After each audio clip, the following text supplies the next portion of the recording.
My name is Emily Carter. I'm 37 years old. And until recently, I believed that love meant trying harder to understand, trying harder to communicate, trying harder to make someone happy. What I didn't understand was that no amount of effort can satisfy someone who has already decided you're never enough. The moment everything finally shattered started with a birthday gift. Daniel's birthday was last Saturday. For months, I'd been planning it. Back in July, we were walking through an outdoor artisan market. One of those weekend fairs Daniel absolutely loved. The kind filled with handcrafted furniture, specialty coffee vendors, leather goods, and jewelry makers. We stopped at a watchmaker's booth. I remember it clearly because the late afternoon sunlight reflected off dozens of polished watch faces.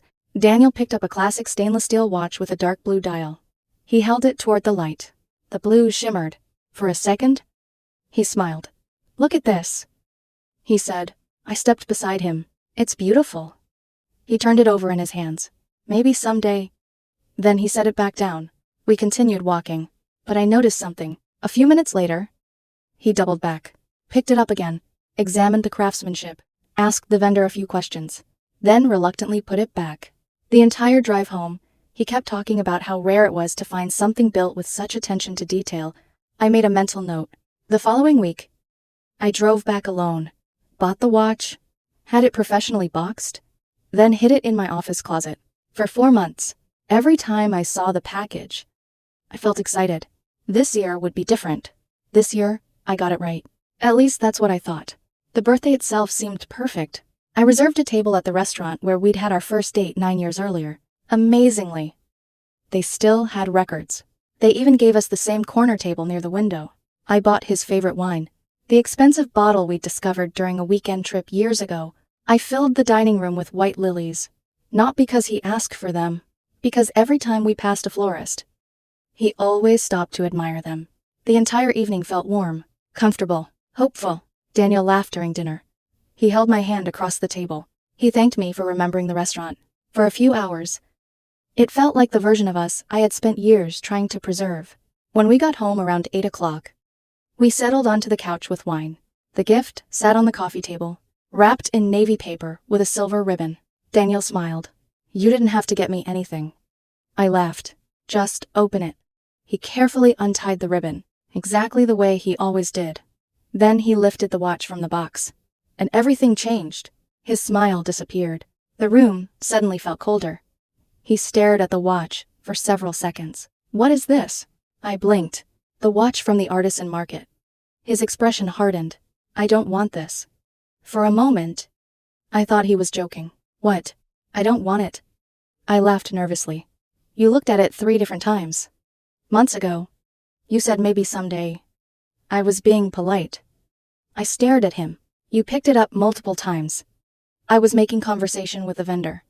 "You literally told me how beautiful it was." Daniel exhaled sharply. "Emily, that doesn't mean I wanted it." My stomach tightened. The blue dial isn't my style.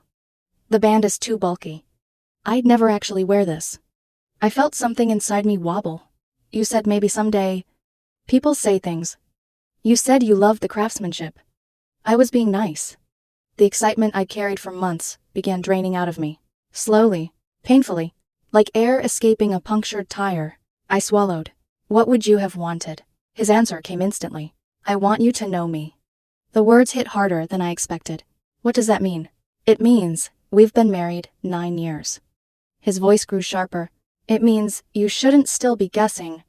I stared at him. Guessing. I had literally bought the exact watch he'd admired. The exact watch. The silence stretched.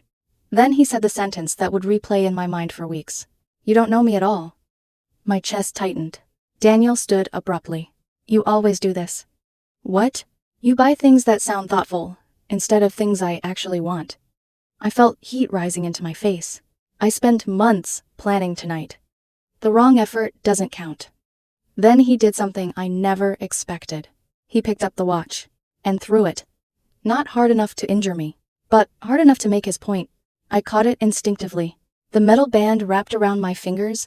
For a moment, neither of us spoke. Then Daniel continued. "Every birthday, every anniversary, Every Christmas. His voice cracked with frustration. You get it wrong.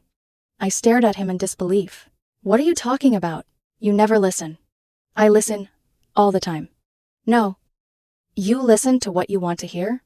The words kept coming. Relentless. Cruel. You don't pay attention. You don't understand me. You don't really know me. You take shortcuts and call them thoughtful. Then came the final blow. You're emotionally lazy. I froze. Emotionally lazy. The phrase echoed through the room. After everything I'd done, after everything I'd tried, the flowers, the restaurant, the wine, the watch.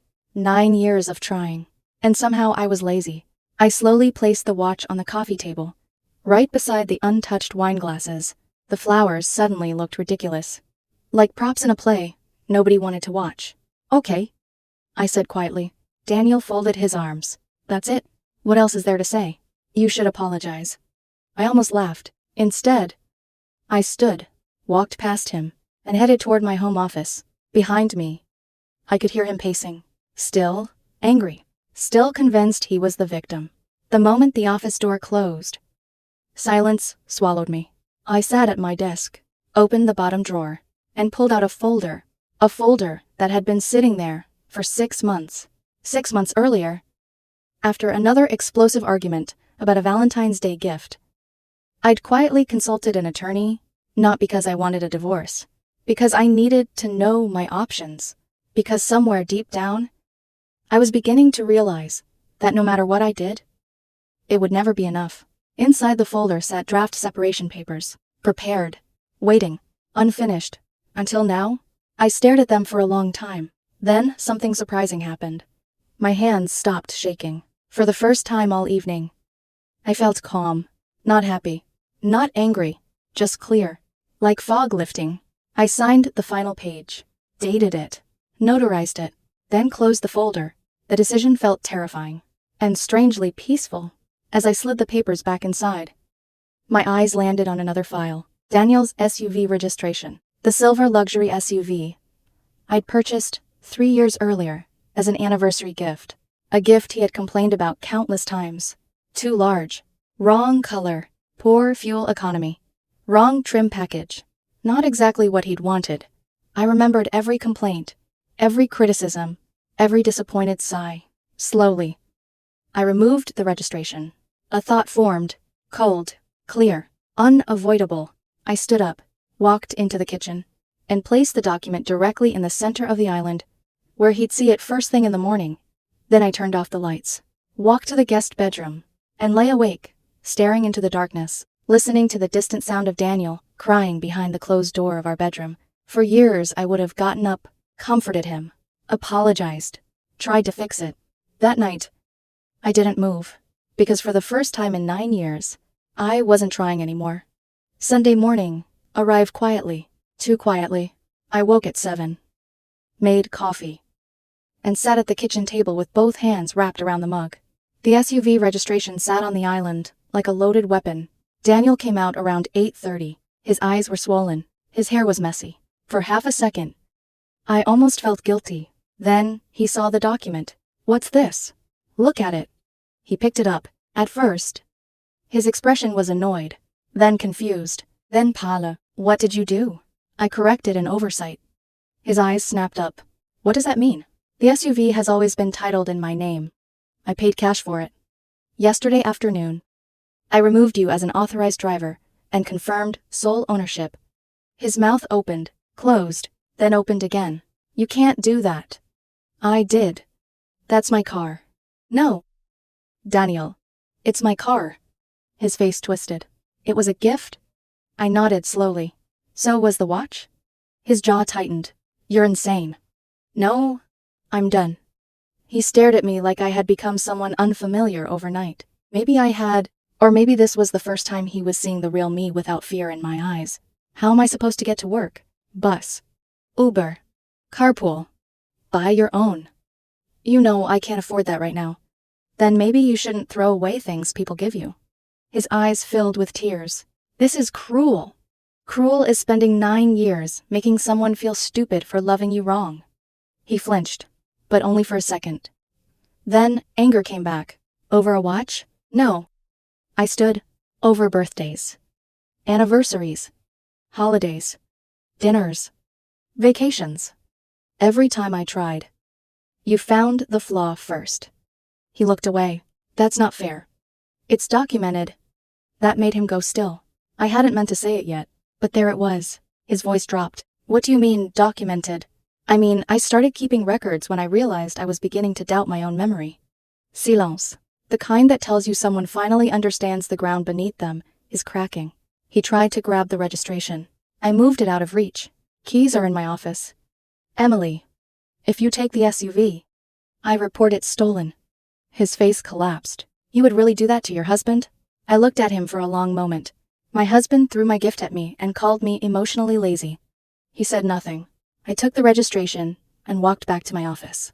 Behind the locked door, I heard him yelling, then pleading. Then something shattered in the kitchen. A plate. Probably. I didn't go check. By noon, his sister Jessica called. I answered on speaker. What the hell is wrong with you? Good morning to you too. Jessica. Daniel told me you took his car. My car. It was a gift. So was the watch he threw at me. You're destroying your marriage over a birthday present. No. Daniel spent years destroying it. The birthday present just gave it a date. She went quiet, then colder. He's devastated. So was I. For years. Marriage isn't about punishing each other. Exactly. I hung up before she could answer. 20 minutes later, Daniel knocked on my office door. This time, he didn't yell. Can we talk? I opened the door. He looked smaller somehow. I didn't mean it. He said, you did. I was upset. You were honest? His lips trembled. I don't want a divorce. The word hung between us. Divorce. I hadn't said it yet. But he knew. Then why did you spend years treating me like an employee failing performance reviews? He sank down against the wall. What do you want from me? Nothing.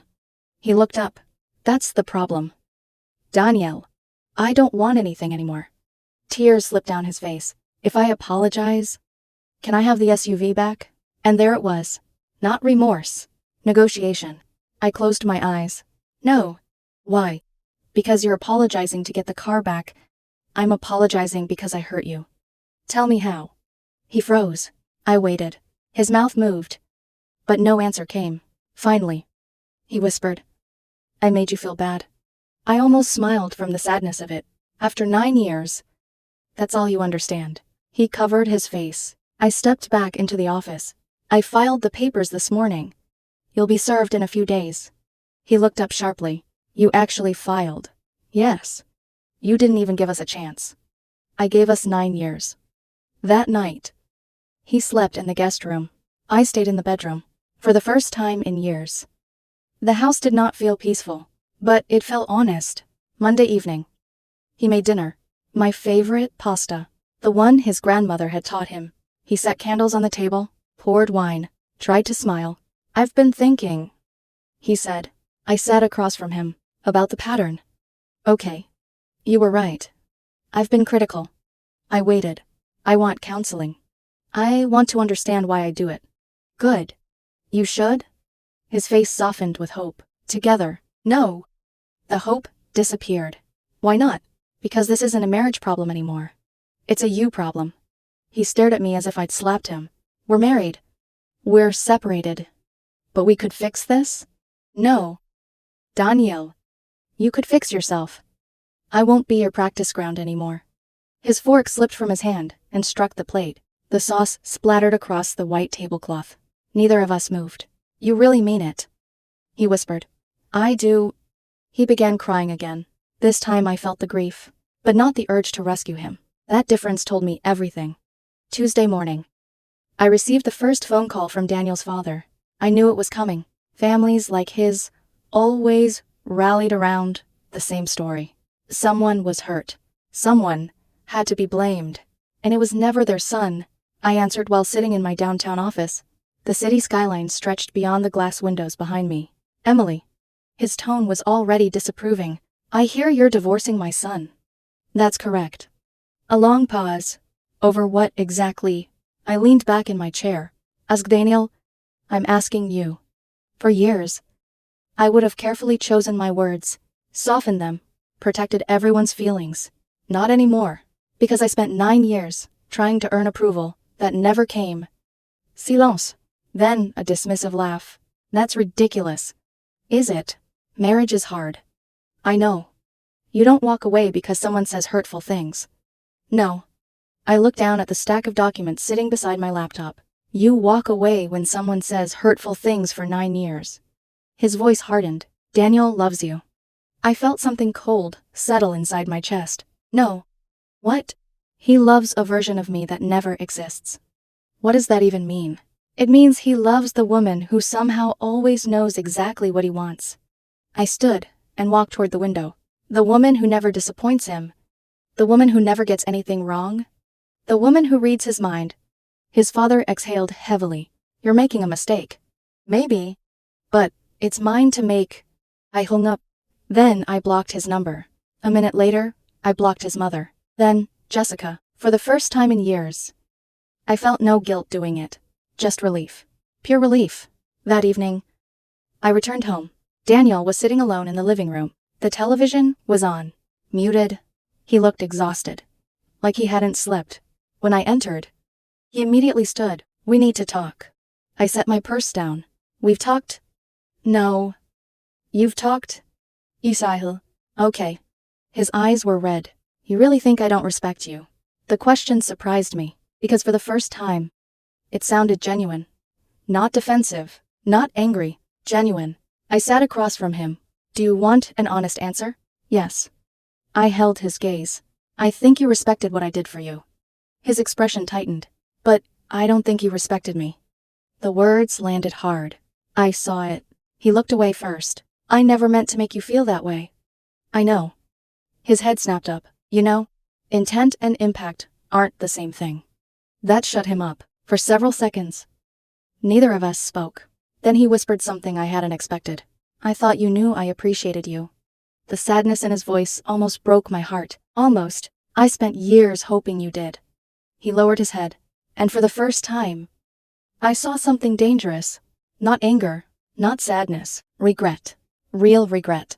Unfortunately, regret arrives after damage is done, not before. Wednesday morning. Daniel was served at work. I knew approximately what time it would happen because my attorney had warned me. Still. When he walked through the front door that evening, the look on his face caught me off guard. He looked devastated. Absolutely devastated. The envelope was still in his hand. You actually filed? I looked up from the kitchen table. I told you I did. I thought you'd calm down. I nodded slowly. That's the problem. What? You think this is anger? His voice cracked. Isn't it? No. I met his eyes. This is clarity. The room went silent. He sat down heavily. Like his legs no longer worked. I thought we'd grow old together. For a moment, I couldn't breathe. Because once upon a time, I'd thought that too. I remembered our wedding. Our first apartment. The ridiculous couch we bought secondhand. The late-night pizza runs. The road trips. The dreams. The plans. All of it. A lifetime. And somehow we'd still ended up here. We were supposed to. His eyes filled again. Then what happened? The answer came immediately. Nothing. What? That's the problem. I folded my hands. It wasn't one thing. It was 1,000 things. His face crumpled. I continued. Every criticism. Every disappointment. Every time I tried and got told it wasn't enough. I looked away. I didn't leave because of one birthday. I left because eventually I stopped believing I could ever make you happy. The truth hung between us. Heavy, final, and for the first time, Daniel didn't argue, because he knew it was true. Thursday night. Something unexpected happened. I woke around midnight and walked downstairs for water. As I passed the living room, I noticed light coming from the sofa. Daniel was sitting alone, looking through an old photo album, one from our early years. He didn't notice me. I watched quietly. Page after page. Vacation photos, holiday dinners, wedding pictures, birthday, celebrations. A younger version of us smiled from every page. At one point, Daniel stopped, stared at a photograph for nearly a minute. I couldn't see which one. Then I heard him whisper, "Oh God." His shoulders began shaking. I stood frozen, because I realized something. He was remembering. Not the good moments. The moments around them. The arguments, the complaints, the criticisms, the things he'd forgotten, the things I never could. The next afternoon, our attorneys met for the preliminary asset discussion. The conference room felt cold and impersonal. Exactly how divorce should feel. Daniel sat across from me, his attorney beside him, mine beside me, for 3 hours. We discussed finances, the house, savings, retirement accounts, property, the SUV, every detail, every number, every document. At one point, Daniel's attorney attempted to argue that the SUV belonged to him because it had been given as a gift. My attorney calmly produced ownership records, transfer documents, registration history, every piece of paperwork. The argument died instantly. Then came the moment that changed everything. Daniel looked toward me. Not angry, not defensive, confused. How long? The room grew quiet. My attorney looked at me. I answered, 6 months. His face drained of color. You've been preparing for 6 months. Yes. His eyes widened. The realization hit him like a train. The birthday wasn't the beginning. It wasn't even the middle. It was the end. The final confirmation. The final wound. The final piece of evidence.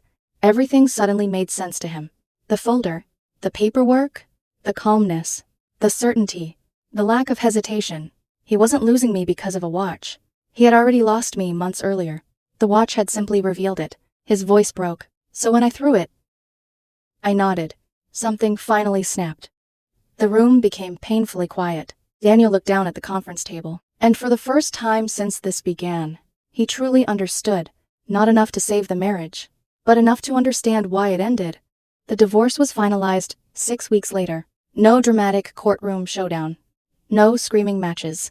No last-minute confessions.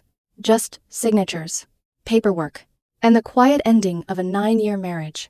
I remember walking out of the courthouse that afternoon. The sky was overcast. A light breeze moved through the trees. People hurried past carrying coffee cups and briefcases. Completely unaware that the biggest chapter of my life had just ended. For a long moment, I stood on the courthouse steps, waiting to feel something. Relief, sadness, anger, joy. Instead, I felt strangely empty. Not broken, just finished. Like closing the final page of a book you'd been reading for far too long. Daniel moved out 3 weeks before the divorce became official. He rented a small apartment across town. A modest place near a bus route. Several mutual friends told me he'd been complaining about public transportation. The irony wasn't lost on me. Years earlier, when I'd surprised him with the SUV, he'd spent months criticizing it. Now, he complained about not having it. Some lessons arrive late. Others never arrive at all. The property division ended almost exactly as my attorney predicted. The house remained mine. I'd purchased it before the marriage. The title had never changed. Most of my retirement accounts stayed protected because the majority had been accumulated before we married. Daniel received a fair settlement from marital assets. Enough to help him start over. Enough to land on his feet. But not enough to recreate the life he'd lost. Not that money could have done that anyway. The real battle happened afterward. The battle over the story. Because every divorce creates 2 versions of reality. Daniel's version spread quickly. People heard.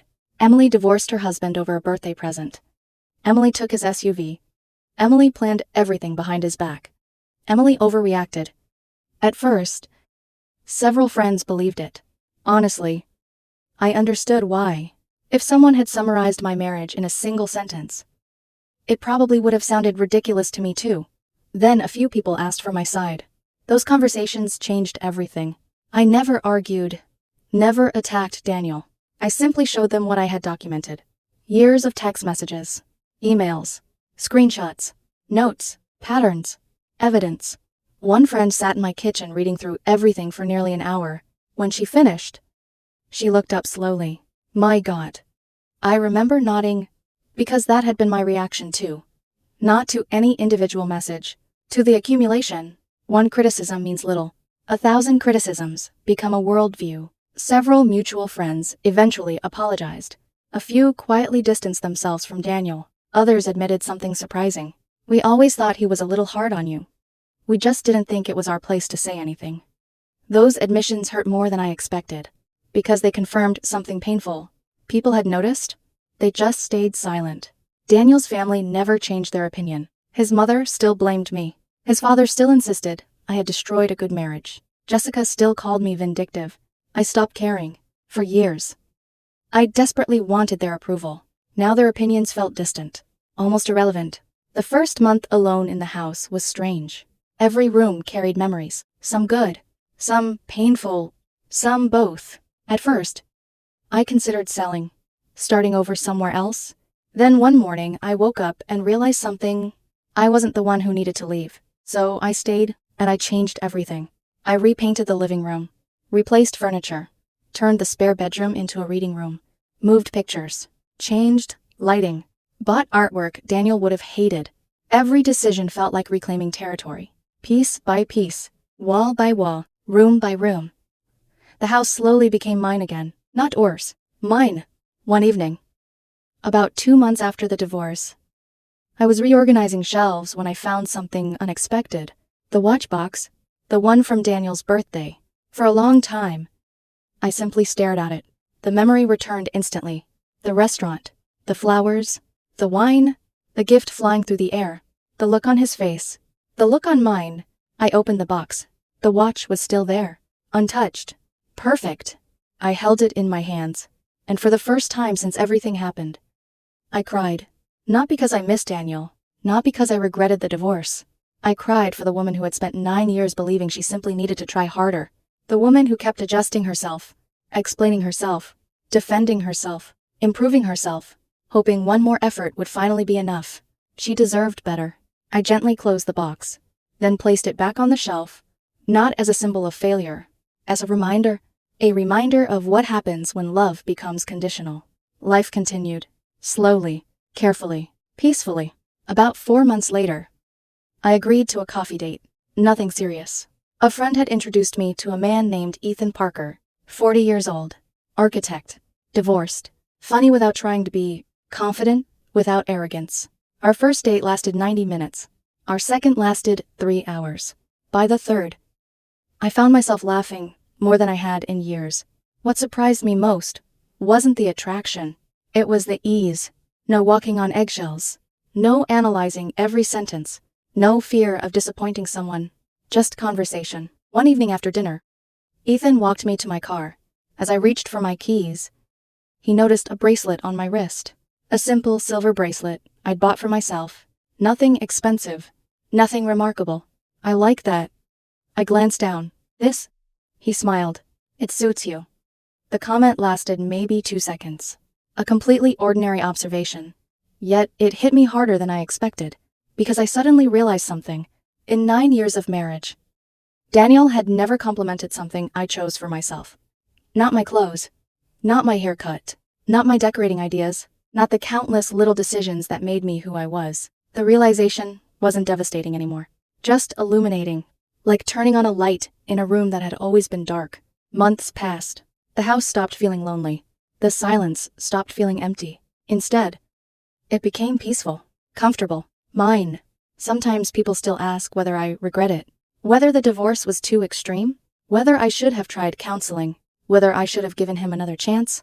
Maybe they expect a complicated answer. It isn't. No. I don't regret it. The watch wasn't the issue. The SUV wasn't the issue. The birthday wasn't the issue. Those were symptoms. The real issue was spending years negotiating my worth with someone who had already decided I was inadequate. The real issue was confusing criticism for communication. The real issue was believing love had to be earned over and over again. I know now that healthy love doesn't work that way. Healthy love notices effort. Healthy love values intention. Healthy love doesn't turn every mistake into evidence that you're failing. The last thing I ever heard about Daniel came through mutual friends. Apparently he had started dating again too. I genuinely hope he finds happiness. I hope therapy helped I hope he learned the lessons I learned. Maybe that's naive. Maybe it isn't. Either way, it no longer belongs to me. What belongs to me is this life, this house, this peace, this future. Sometimes I walk through the living room late at night, after turning off all the lights. The same living room where the watch landed. The same room where everything finally broke. And I think about how different my life is now. Not perfect, not magical, just honest. The watch is still in my closet. The marriage is in the past. The house is finally home. And I no longer wake up wondering whether I'm enough. Because the most important thing I learned from losing my marriage is also the thing that saved me afterward. The right people don't make you audition for their love. They simply choose you. And eventually, after 9 long years of trying to prove my worth to someone else, I finally chose myself.